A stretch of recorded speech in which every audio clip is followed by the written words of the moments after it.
Isipin ang paglalakad sa isang malungkot na landas sa baybayin sa ika-16 na siglo sa Scotland. Lumulubog na ang araw. Naramdaman mo ang mga mata mo mula sa mga talampas. Kumuha ka ng iyong bilis, ngunit huli na ang lahat. Dinala ka sa isang nakatagong kuweba sa dagat. Akala mo ninanakaw ka. Ngunit ang katotohanan ay mas masahol pa. Hapunan ka na. Karamihan sa inyo ay alam ang pelikulang The Wrong Turn bilang purong Hollywood fiction. Ang deformed na pamilya, ang mga nakahiwalay na bitag, ang ganap na kabangisan. Ngunit paano kung sabihin ko sa iyo na ang nakakatakot na premise ng isang nakatagong angkan na nangangaso ng mga manlalakbay ay inspirasyon ng isang tunay na makasaysayang salaysay? Kilalanin si Alexander Sonny Bean. Ayon sa mga maalamat na salaysay na naitala sa mga makasaysayang chapbook, siya ang pinuno ng isang 48 miyembro na incestuous cannibal clan na pumatay at kumain ng higit sa 1,000 katao sa loob ng 25 taong paghahari ng takot. Ngayon, tinatanggal namin ang mga epekto ng Hollywood upang tingnan ang hilaw, madilim na katotohanan ng pinakakilalang alamat ng Scotland. Kung sa palagay mo ang Three Finger mula sa The Wrong Turn ay nakakatakot, maghintay hanggang marinig mo kung ano ang ginawa ng pamilya ni Sonny Bean sa kanilang mga biktima. Nagsimula ang kwento natin nang magpasya si Sonny Bean na hindi para sa kanya ang tapat na trabaho. Umalis siya sa kanyang bahay at nakipagtulungan sa isang babaeng nagngangalang Agnes Douglas na napabalitang isang aswang. Kailangan nila ng isang lugar upang magtago mula sa lipunan, kaya nanirahan sila sa isang napakalaking kuweba sa baybayin sa Benen Head. Hindi lang ito isang kuweba. Umabot ito ng 200 yarda ang lalim. At sa tuwing papasok ang tubig, ang pasukan ay ganap na pinutol ng tubig. Ito ang panghuli at hindi nakikitang kuta. Ngayon, paano ka pupunta mula sa 2 tao patungo sa isang buong angkan ng walang nakapansin? Bueno. Itatago mo ang lahat ng ito sa pamilya. Mahigit 2 dekada, nagkaroon ng mga anak sina Sonny at Agnes. Ang mga batang ito ay may mga anak sa isa't isa. Kalaunan, ang angkan ay lumaki sa 8 anak na lalaki, 6 na anak na babae, 18 apo, at 48 katao ang nabubuhay sa lubos na kadiliman. Walang trabaho, huwag makipagkalakalan sa mga kalapit na nayon. Kaya, paano nila pinakain ang 48 nagugutom na bibig? Nag-set up sila ng koordinado, military-style ambush sa malungkot na kalsada. Hinahabol nila ang mga manlalakbay sa gabi, pinuputol sila sa loob ng ilang segundo, at hinihila ang mga bangkay pabalik sa kuweba. Sa loob ng kuweba na iyon, ang katotohanan ay isang buhay na bangungot. Inilalarawan ng mga makasaysayang teksto ang mamasa-masa na pader na nababalot ng mga paa ng tao, tulad ng isang butcher shop.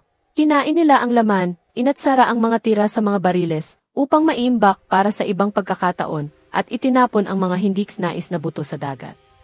Ngayon, tila imposible na ang isang solong ay maaaring pumatay ng higit sa 1,000 katao sa loob ng 2 dekada nang walang napakalaking tugon ng gobyerno. Bakit inabot ng 25 taon bago mag-imbestiga ang sinuman? Una, tingnan ang geographical na paghihiwalay. Ang mabatong baybayin ng Ayrshire ay hindi kapanipaniwalang masungit, kakaunti ang populasyon, at anumang tunay na infrastruktura. Ikalawa, sila ang may mataas na depensa. Ang 200 yarda malalim na kuweba na iyon ay binaha sa bibig nito 2 beses sa isang araw. Ganap na hinuhugasan ang mga bakas ng paa at pisikal na ebidensya bago pa man masubaybayan ng sinuman. Bukod pa riyan, ang ika-16 na siglo na Scotland ay walang network ng mga nawawalang tao. Walang sentralisadong puwersa ng pulisya, walang media, at walang ibinahaging database upang ikonekta ang mga tuldok sa pagitan ng mga nawawalang manlalakbay. Sa wakas, ang mga lokal na otoridad ay binulag ng mga inosente. Ang mga lokal na mahistrado ay madalas na sinisisi ang mga inosenteng tagapag-alaga ng taberna, mga lokal na gabay, at mga kalapit na taga-baryo para sa mga pagkawala. Pinatay ang mga ito sa halip na hanapin ang mga tunay na salarin na nakatira sa mga talampas. Ngunit ang bawat halimaw sa huli ay nagkakamali. Isang gabi, isang mag-asawa ang nagsakay pa uwi mula sa isang lokal na peryahan. Hinalikan sila ng mga Pinoy. Kinalagkad nila ang asawa mula sa kanyang kabayo at pinunit ito sa harap mismo ng kanyang asawa. Ngunit hindi nagyelo ang asawa. Hinugot niya ang kanyang baril, sinalakay ang kanyang kabayo sa karamihan ng mga kanibal, at nakipaglaban na parang isang taong sinapian. Tumakas siya at dumiretso sa mga mahistrado. Nakakalungkot ang kwento kaya naabot niya mismo si King James I. Ang hari ay hindi lamang nagpadala ng ilang mga gwardya, personal niyang pinamunuan ang isang hukbo ng 400 sundalo at isang napakalaking pack ng mga bloodhound na sumusubaybay ng diretsyo sa baybayin ng Ayrshire. Naamoy ng mga Pinoy ang amoy ng detalye. Pinamunuan nila ang mga sundalo sa tubig sa mababang tubig at diretsyo sa bibig ng yungib.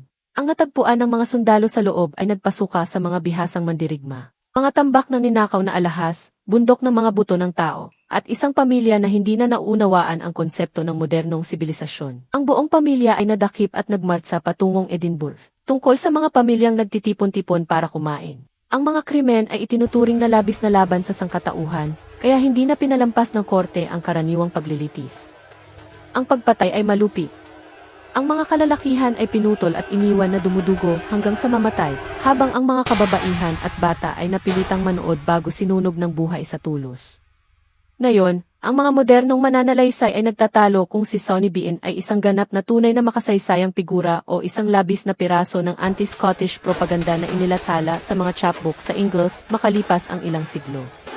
Ngunit katotohanan man o folklore, ang kwento ay nagsilbi bilang isang blueprint para sa genre ng survival horror na mahal natin ngayon. Kaya, ano ang aktwal na aral na natutunan natin mula sa mapanglaw na alamat ng angka ng Bean? Hindi lang ito, huwag kang pumasok sa mga nakakatakot na kuweba. Ang tunay na aral ay isang babala tungkol sa ganap na paghihiwalay. Kapag ang mga tao ay ganap na humiwalay sa kanilang sarili mula sa lipunan, mga patakaran, at empatya, ang pagbaba sa ganap na kabangisan ay nangyayari ng napakabilis.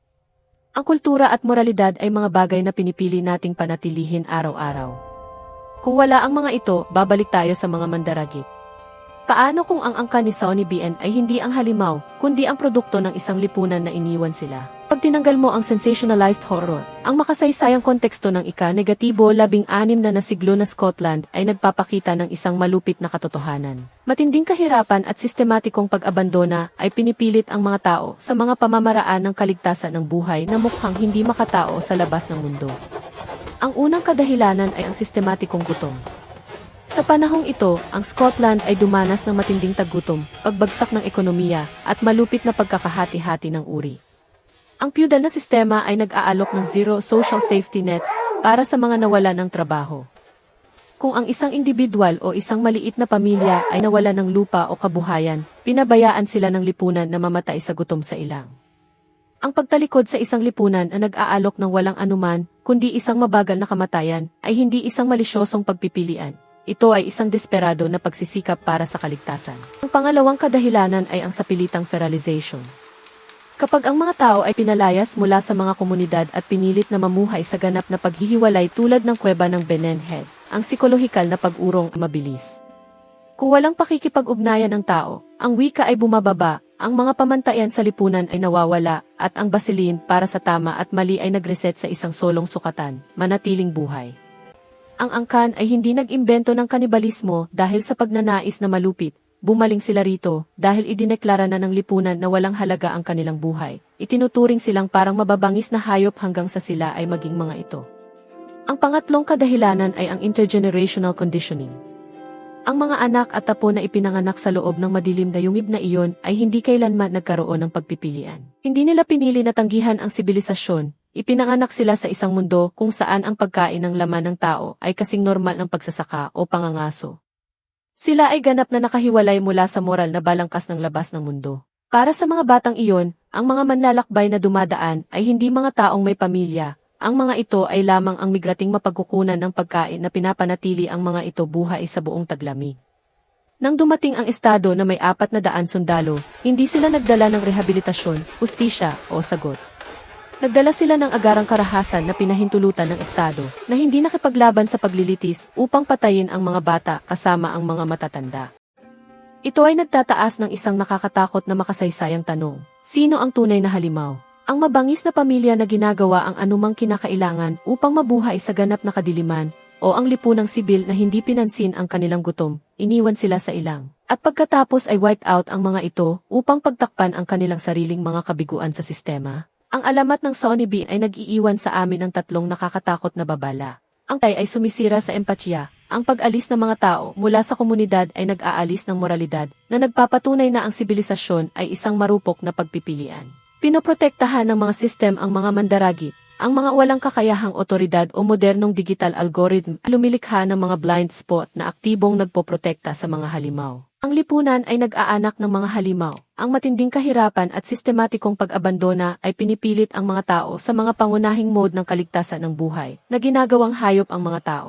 So, sino nga ba talaga ang monster? Ang mabangis na pamilya na naninirahan sa dilim na lugar, o ang lipunang sibil na hindi pinansin ang kanilang gutom, iniwan sila sa ilang, at pagkatapos ay white out ang mga ito upang pagtakpan ang sarili nitong mga pagkabigo sa sistema.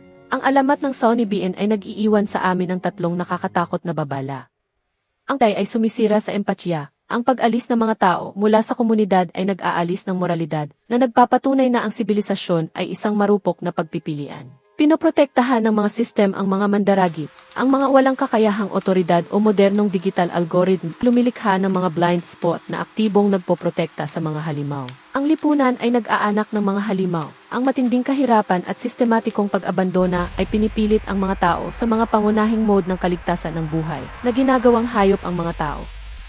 Na talagang nagpapaalala sa iyo kung paano natin tinatrato ang mga nakalimutang tao sa ating sariling mundo ngayon. Tinitingnan natin ang kasaysayan at hinuhusgahan ang kalupitan ng nakaraan, ganap na bulag sa ating sarili. Manatiling ligtas, mag-ingat sa isa't isa, at magkikita tayo sa susunod na video.